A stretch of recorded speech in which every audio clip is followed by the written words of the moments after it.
Penang, a bustling and lively island, is well known for its food as well as its white sandy beaches.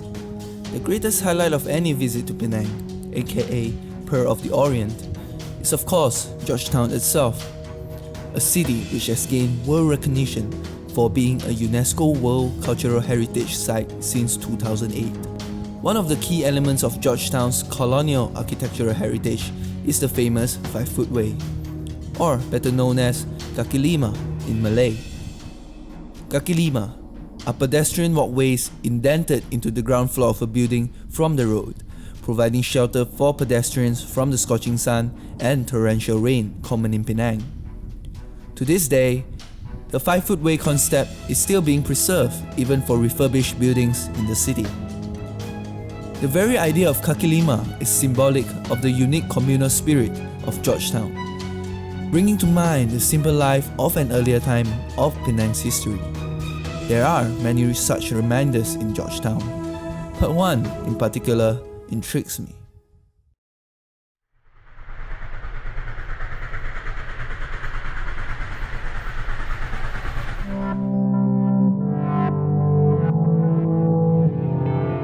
The famous Queen Victoria Memorial Clock Tower is located at King Edward Place next to the Penang Port Commission. The monument was built and donated by the late Chia Chen Yok. Construction started in the year 1897 and was completed in 1903 to celebrate Queen Victoria's 60 years of reign over the British Empire. Chia Chen Yok spent 35,000 Straits dollars to build this clock tower.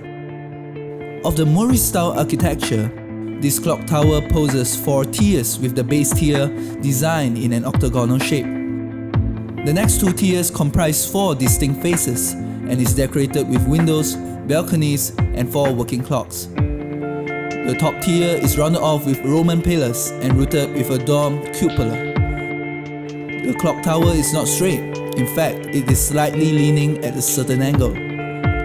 The 6 steps of the staircase leading up to the main door indicates the 6 decades of Queen Victoria's reign.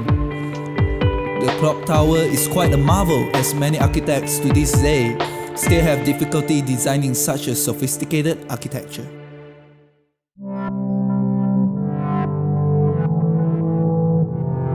Chia Chen Yok was born in 1852 in Penang and was educated at Penang Free School.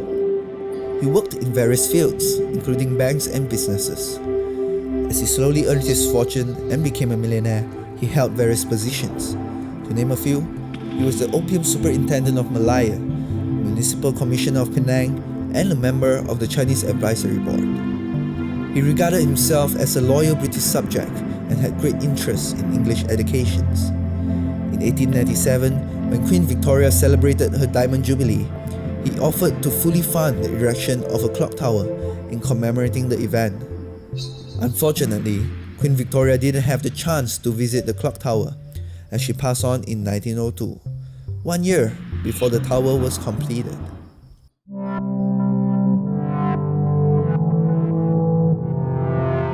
Now we all know that the late millionaire Chia Chen Yok built the memorial clock tower to celebrate Queen Victoria's Diamond Jubilee. But is that the true reason?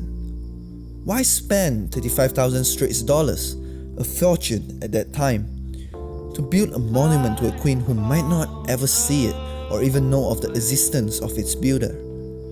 So what's the truth behind the clock tower? We interviewed some people living in Georgetown to see if they know the real reason behind the clock tower's construction. Oh, I don't know. It was built for the Queen, memorial of the Queen Elizabeth. 不是那个外国人建的咩？那个你知道那个时候 British 那个时候哈，我知道这样哦。Not very sure. Turns out that no one, if there were any, knew anything about the true intention behind the building of the clock tower.